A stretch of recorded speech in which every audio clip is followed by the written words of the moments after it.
Most privacy advice fails for the same reason. It hands you a list of 30 things and no way to decide which 4 of them apply to you. So you do the easy ones, feel vaguely guilty about the rest, and change nothing that mattered.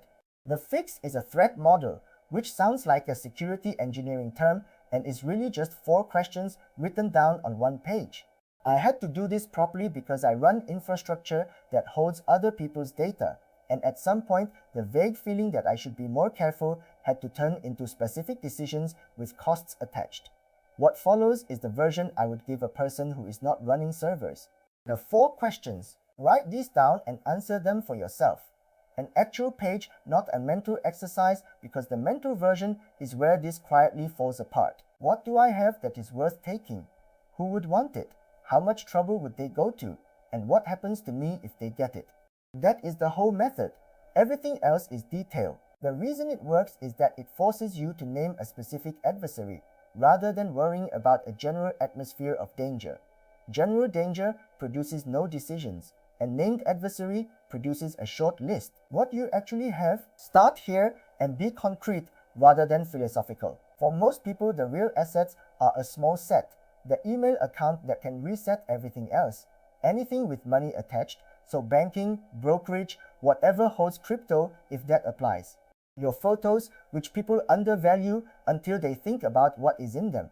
Your messages, and your identity documents, which in Singapore means the identity number that a surprising number of services still treat as a secret.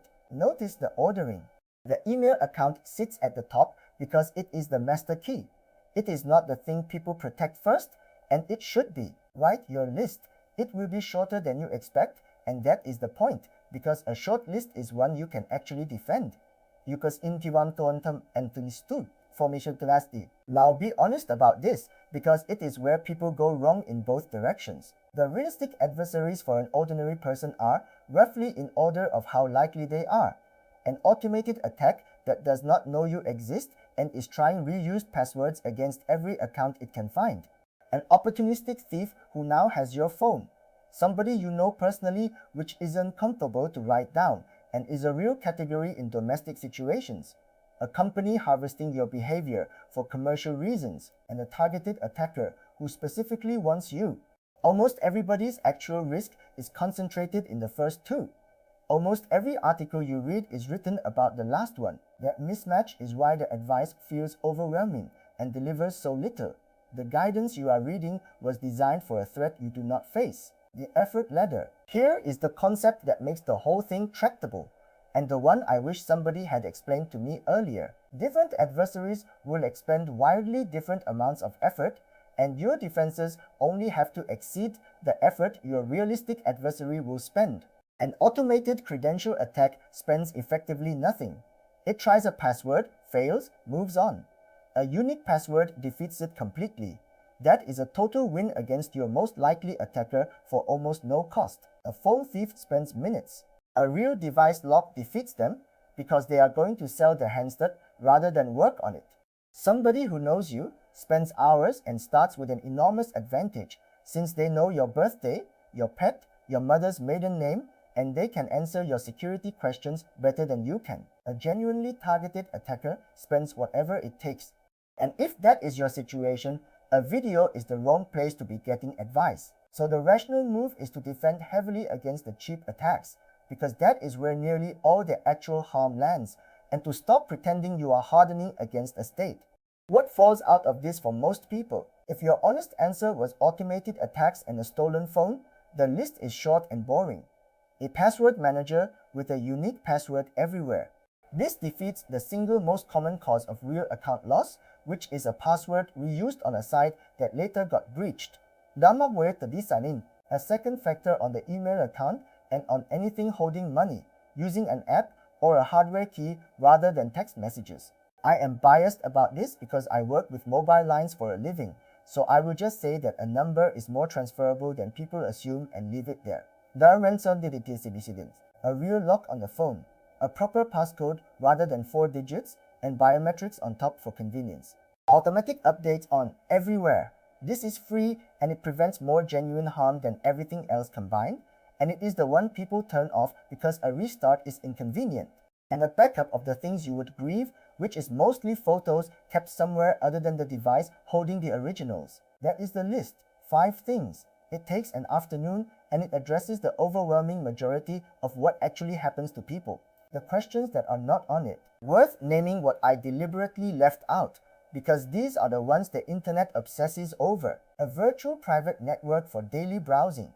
Useful for specific jobs, largely irrelevant to the threats above, and sold as though it were the foundation. Moving to obscure operating systems and stripped down phones. Real security benefit, real usability cost, and pointless if your email password is still reused from 2019. Encrypting your own hard drive. Reasonable to do, already on by default on most modern devices, and rarely the gap. None of those are wrong. They are simply further down the ladder than where your risk actually sits, and doing them first is how people end up with that exotic setup and the reused password. What one filled-in page looks like. It helps to see the thing rather than the method. So here is a plausible page for an ordinary person with a job and a phone. Assets. The main email account, the bank app, a work account with client information in it, 6 years of photos, and the identity documents saved in a Notes app because that seemed convenient at the time. Adversaries taken seriously. Automated credential attacks and a lost or stolen phone. Adversaries accepted and ignored. Advertisers, a government, and anybody who would need to specifically target this person. Decisions. Password manager, a hardware key on the email account, a key or an app on the bank, a real device passcode, updates automatic, photos backed up, and the identity documents moved out of the Notes app into something encrypted. That is a complete threat model. It fits on half a page. It took 20 minutes, and every line on it is a decision somebody can actually carry out this evening. Compare that with a 30-item checklist, which produces a feeling of inadequacy and no actions at all. If you hold other people's data, a short section, because plenty of people drift into this without noticing that it changed their situation. The moment you hold information about somebody else, the calculation stops being about your own comfort. A freelancer with a client list, a landlord with copies of tenants' documents, somebody running a small side business with customer records. All of those are now custodians, and the consequences of a breach land on people who never got to choose the security practices. That raises the stakes on 2 things in particular. The account that holds the data needs the strongest protection you have, since it is now the most valuable thing you own regardless of how it feels. And you need to know what you would actually do on the day something goes wrong, because deciding then is far worse than deciding now. It also brings obligations that are separate from your own preferences. In Singapore, holding personal data about other people carries legal duties, and those duties do not care how careful you feel. So if your page has a line that reads other people's information, treat that line differently from the rest, the part where you decide what you will not do. This is the section that separates a threat module from a wish list. A module is only useful if it lets you say no. You have to write down the things you are choosing not to defend against, and be at peace with it. Mine includes a government with a legal order. I keep proper records, I operate legally, and building for that adversary would cost me more than the risk justifies. So I wrote it down as accepted, and I stopped thinking about it. Yours might include a company profiling your shopping habits or a former colleague who could theoretically guess your birthday. Writing the accepted risks down is what stops them nagging at you, and the nagging is what makes people burn out on this and give up on the whole subject. Security fatigue is a genuine failure mode. Somebody who tries to do everything abandons all of it within a month.